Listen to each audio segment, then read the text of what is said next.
కొంతమంది ఉపవాసం ఉంటారు, కాస్త పాపం 11, 12 వరకు బాగానే ఉంటారు, కానీ పాపం ఆగలేక 1 గంట అయ్యేసరికి ఏమిటో ఆత్మారాముడు శాంతిస్తే గాని మొత్తం సాయంత్రం వరకు ఆత్మారాముడే సరిపోయింది ఇక్కడ. ఇక ఇలాంటి వాళ్ళ కృష్ణుడు చెప్పే ఉపాయం ఏంటంటే ఆ భోజనం ఏదో చేసి ఎందుకు వచ్చిన గొడవ అయిపోయింది. గదా నీరస పడుతూ వచ్చిన వాళ్ళ దగ్గర వల్ల ఏమిటో ఉండలేకపోతున్నావు, ఉండక తప్పదు, ఎందుకు ఈ సాగతీత, నిన్ను ఉండమని ఆవిడ చెప్పాడు. ఉండదలుచుకుంటే ఉండు, ఉండగలిగితే ఉండు, లేకపోతే మానే. మనస్సు నియమంగా ఉందా లేదా అనేదే ముఖ్యం. నువ్వు అరటిపండు నోట్లో పెట్టుకుంటే ఉపవాసం భంగం అవ్వచ్చు, కానీ భగవంతుడికి కోపం అయితే రాదు. నేను గ్యారంటీ ఇస్తాను ఆ విషయం.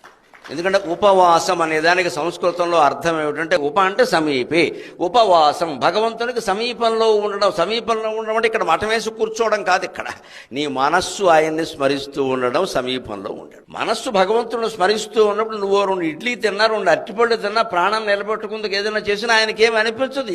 వాడు మనస్సు నాకు అర్పించాడు, వాడు అరటిపళ్ళు తింటే నాకే, అనపకాయ తింటే నాకే అంటాడు. మనస్సే ముఖ్యం.